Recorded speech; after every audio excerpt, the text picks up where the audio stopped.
بسم اللہ الرحمن الرحیم۔ درود و سلام خاتم النبیین حضرت محمد مصطفیٰ صلی اللہ علیہ وسلم پر اور ان کی آل پر۔ رمضان کا مہینہ اتنا بابرکت والا مہینہ ہے کہ اس میں ہر نیک کام کا ثواب کئی گنا تک بڑھ جاتا ہے۔ جہاں پر پہلے آپ کو کوئی نیک کام کرنے پر 10 نیکیاں ملتی تھی، تو رمضان میں وہی نیک کام کرنے پر 100 نیکیاں ملتی ہیں۔ یہی حال نمازوں کا ہے۔ اس بابرکت مہینے میں فرض نمازوں کا ثواب 70 گنا یا اس سے بھی زیادہ ہو جاتا ہے۔ یہی وجہ ہے کہ نماز ادا کرتے ہوئے زیادہ مزہ آتا ہے، کیونکہ اللہ کی رحمت 70 گنا تک زیادہ برستی ہے، جبکہ نفل نمازوں کا ثواب فرض نمازوں کے برابر کر دیا جاتا ہے۔ یہ اتنا بابرکت مہینہ ہے کہ اگر کوئی اس مہینے میں بھی ثواب سے محروم رہے تو اس سے بڑا بد نصیب اس دنیا میں شاید اور کوئی نہیں ہو سکتا۔ بات یہ ہے کہ اس بابرکت مہینے میں بھی کچھ ایسے بد نصیب لوگ ہوتے ہیں جو کہ روزہ رکھ کر صرف بھوک اور پیاس ہی کماتے ہیں۔ انہیں روزہ رکھنے کا ذرا برابر بھی اجر نہیں ملتا۔ اللہ تبارک و تعالیٰ ان کا روزہ قبول نہیں فرماتا۔ علامہ ابن قیم الجوزیہ نے داماد رسول حضرت علی رضی اللہ تعالیٰ عنہ سے منسوب روایت لکھی ہے کہ دنیا میں 4 ایسے روزے دار ہوتے ہیں کہ جن کا روزہ اللہ تبارک و تعالیٰ کی بارگاہ میں قبول نہیں ہوتا۔ حضرت ابو ہریرہ رضی اللہ تعالیٰ عنہ سے مروی ہے کہ نبی پاک صلی اللہ تعالیٰ علیہ وآلہ وسلم نے فرمایا کہ جو ماہ رمضان میں ثواب کی نیت سے راتوں کو عبادت میں مشغول ہو جائے تو اللہ کریم اس کے پچھلے سارے گناہ معاف فرما دے گا۔ یہاں ثواب کی نیت رکھنے کا مطلب یہ ہے کہ عبادت اپنی کسی دنیاوی حاجت کے لیے نہ کی جائے، بلکہ صرف اور صرف خالص اللہ تبارک و تعالیٰ کی رضا اور خوشنودی کو حاصل کرنے کے لیے راتوں کو اٹھا جائے۔ اور اس عبادت کی خاص بات یہ ہے کہ اس میں دکھاوا نہیں ہو سکتا۔ اگر اس عبادت میں بھی دکھاوا ہو جائے تو پھر یہ عبادت بھی اللہ تبارک و تعالیٰ قبول نہیں فرمائے گا۔ محترم ناظرین، قرآن کریم رمضان المبارک جیسے مقدس مہینے میں نازل ہوا۔ رمضان المبارک میں روزہ رکھنے کے علاوہ نماز پڑھنا اور اس کے بعد قرآن مجید کی تلاوت کرنے کا بہت زیادہ اجر و ثواب ہے، اور یہی وجہ ہے کہ مسلمان اس مقدس مہینے میں زیادہ سے زیادہ قرآن مجید کی تلاوت کرتے ہوئے نظر آتے ہیں۔ یہ قرآن مجید آپ بظاہر کتاب کھول کر بھی پڑھ سکتے ہیں، اور اس قرآن مجید کو آپ اپنی نمازوں میں تہجد میں بھی پڑھ سکتے ہیں۔ ہمارے پیارے نبی حضرت محمد مصطفیٰ صلی اللہ علیہ وسلم ساری رات عبادت میں گزار دیتے، جس کی گواہی قرآن پاک بھی دیتا ہے۔ اللہ پاک سورہ مزمل میں فرماتا ہے کہ اے چادر اوڑھنے والے نبی، رات میں تھوڑا قیام کریں، آدھی رات یا اس سے کم یا اس سے کچھ زیادہ، قرآن کو ٹھہر ٹھہر کر پڑھیں۔ محترم ناظرین، روزہ گناہوں کو بڑی تیزی کے ساتھ ختم کرتا ہے۔ یہ سب سے اہم بدنی عبادت ہے۔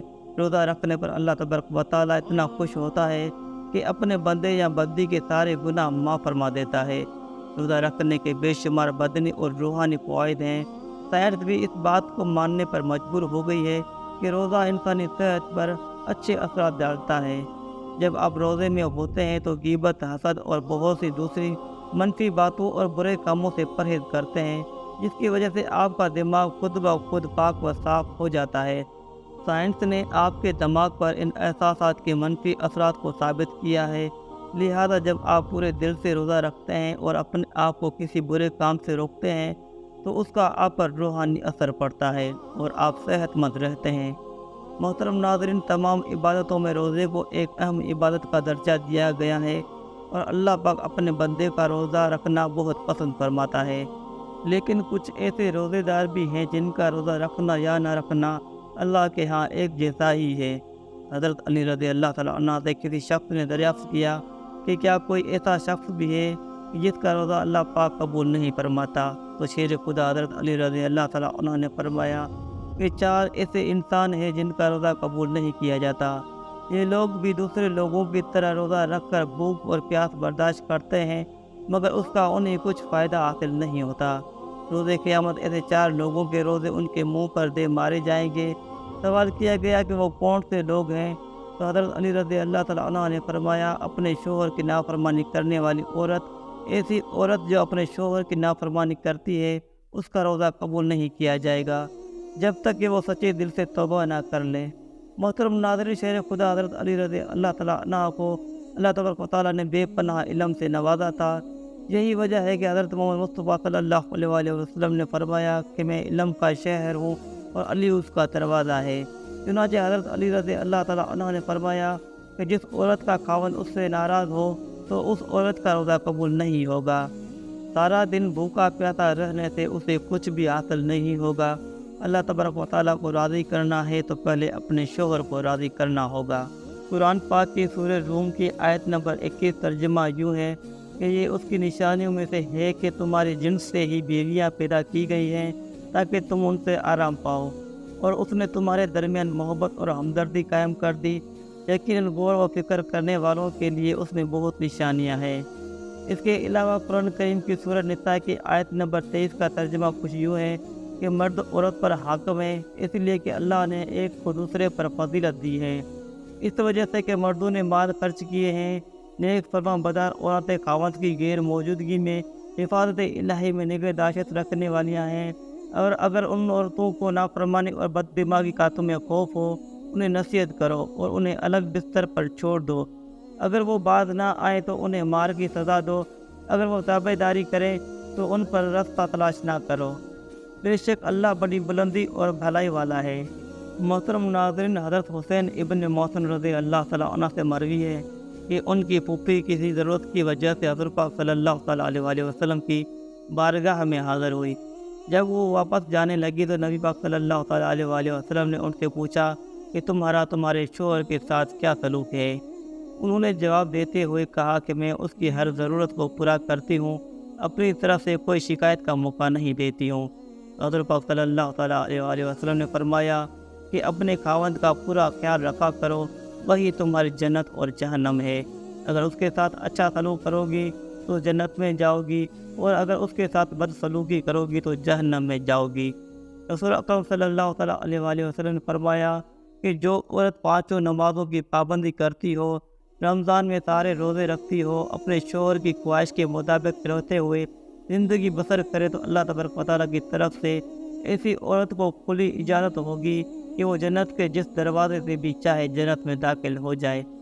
محترم ناظرین، اس کے علاوہ اور بھی اللہ تبارک و تعالیٰ کے کئی ارشادات اور نبی کریم صلی اللہ تعالیٰ علیہ وسلم کے احادیث میں ذکر ہے، جس میں ایک عورت کو اپنے شوہر کے ساتھ اچھا سلوک کرنے کی ترغیب اور اس کی اہمیت بیان کی گئی ہے۔ محترم ناظرین، دوسرے نمبر پر فرمایا گیا ہے کہ نافرمان اولاد کا روزہ بھی قبول نہیں ہوتا۔ حضرت ابی بن مالک رضی اللہ تعالیٰ عنہ سے مروی ہے کہ حضور پاک صلی اللہ تعالیٰ علیہ وسلم نے فرمایا کہ جس نے اپنے والدین میں سے کسی ایک کو اپنی زندگی میں پایا، اس کے باوجود بھی وہ جہنم میں چلا جائے تو اس سے بد نصیب شخص اس دنیا میں اور کوئی ہو ہی نہیں سکتا۔ نبی کریم صلی اللہ تعالیٰ علیہ وسلم کا ارشاد ہے کہ اولاد کے لیے جنت حاصل کرنے کا سب سے بہترین طریقہ یہ ہے کہ وہ اپنے والدین کو خوش کر لیں، تو اللہ تعالیٰ اس کے بدلے میں فرما بدار اولاد کو جنت میں داخل فرما دے گا۔ اولاد اپنے ماں باپ کی خدمت کر کے اللہ تعالیٰ کو خوش کر سکتی ہے۔ ایک مومن مسلمان کو اللہ تبارک و تعالیٰ نے اپنے والدین کے ادب و احترام کا پابند بنایا ہے۔ فرمایا گیا ہے کہ اگر تمہارے والدین تمہیں کوئی ایسی بات کہہ دے جو تمہاری طبیعت پر ناگوار گزرے تو اس کے باوجود بھی تم انہیں اف تک نہ کہو۔ یہ اللہ تعالیٰ کا قانون ہے کہ جو شخص اپنے والدین کی عزت نہیں کرے گا دنیا اس کو بے عزت کرے گی، جو شخص اپنے والدین کو ذلیل کرے گا دنیا اس کو ذلیل کرے گی، وہ دنیا میں ذلیل و خوار ہوگا۔ جو شخص اپنے والدین کی تابع داری فرمانبرداری کرے گا تو دنیا میں عزت و احترام پائے گا۔ یہ اللہ تعالیٰ کا قانون ہے اور ایسا ہی ہو کر رہنا ہے۔ تو ایسا شخص جو اپنے والدین کا نافرمان ہے، اللہ تبارک و تعالیٰ بھی اس کا روزہ قبول نہیں کرتا۔ تیسرے نمبر پر وہ غلام یا باندی جو اپنے مالک کو چھوڑ کر بھاگ جائے، جب تک وہ غلام اپنے آقا کے پاس واپس نہ آئے تو تب تک اس کا روزہ قبول نہ ہوگا۔ چوتھا انسان جس کا اللہ پاک روزہ قبول نہیں فرماتا وہ ہے جو کہ اپنے امام کی اطاعت نہیں کرتا، تو ایسے شخص کا روزہ بھی اللہ تبارک و تعالیٰ قبول نہیں کیا کرتا۔ حضرت ابو ہریرہ رضی اللہ تعالیٰ عنہ سے مروی ہے کہ رسول پاک صلی اللہ تعالیٰ علیہ وسلم نے فرمایا، جس انسان نے میری اطاعت کی تو اس نے اللہ کی اطاعت کی، اور جس نے میری نافرمانی کی تو اس نے اللہ کی نافرمانی کی۔ قرآن کریم کی سورہ نساء کی آیت نمبر 69 میں اللہ تبارک و تعالیٰ نے فرمایا کہ ایمان والو حکم مانو اللہ تعالیٰ کا اور حکم مانو رسول پاک صلی اللہ تعالیٰ علیہ وسلم کا اور ان کا جو تم پر حکومت والے ہیں۔ قرآن مجید میں اور احادیث میں اس چیز کا ذکر ہے کہ اللہ تعالیٰ اور رسول پاک صلی اللہ تعالیٰ علیہ وسلم کی اطاعت کے بعد تم پر امام امیر جو حکومت کر رہا ہے اس کی اطاعت کرنا لازم قرار دیا گیا ہے۔ حدیث کے آخر میں یہ فرمایا گیا ہے کہ جس نے اپنے امیر کی اطاعت کی اس نے گویا رسول پاک صلی اللہ تعالیٰ علیہ وآلہ وسلم کی اطاعت کی، اور جس نے اپنے امیر کی نافرمانی کی تو گویا رسول پاک صلی اللہ تعالیٰ علیہ وآلہ وسلم کی نافرمانی کی۔ تو جو شخص اپنے امیر کی نافرمانی کرے گا تو اس کا بھی روزہ اللہ پاک قبول نہیں فرمائے گا۔ محترم ناظرین، اللہ تعالیٰ نے ہم پر رمضان المبارک جیسا مقدس اور بابرکت مہینہ اس لیے نازل فرمایا ہے کہ ہم دوسرے مہینوں کی بنسبت کہ ہم اس مہینے میں لاکھوں درجے زیادہ نیکیاں اکٹھی کر کے اپنی بخشش کا سامان کر سکیں۔ ہم سب کو اپنی خامیوں پر غور کرنا چاہیے، اور اس بابرکت مہینے میں جب شیطان قید کر دیے جاتے ہیں تو اس چیز کا فائدہ اٹھاتے ہوئے اپنے ظاہر اور باطن کو صاف کر کے اللہ تبارک و تعالیٰ کے فرمان برداری میں آ جانا چاہیے۔ اس سے ہماری یہ ظاہری زندگی تو آسان ہوگی ہی، بلکہ اس کے علاوہ آخرت کی منزل بھی آسان ہوگی انشاءاللہ تعالیٰ۔ امید ہے کہ ہماری آج کی ویڈیو آپ کو پسند آئی ہوگی۔ ویڈیو اگر آپ کو پسند آئی ہے تو چینل کو سبسکرائب لازمی کریں تاکہ ہماری ہر آنے والی ویڈیو آپ تک پہنچ سکے، اور ویڈیو کو لائک کرنا نہ بھولیں۔ ناظرین، کمنٹ سیکشن میں اللہ تبارک و تعالیٰ کے نام سے ایک نام ضرور ٹائپ کریں۔ جزاک اللہ خیرا کثیرا۔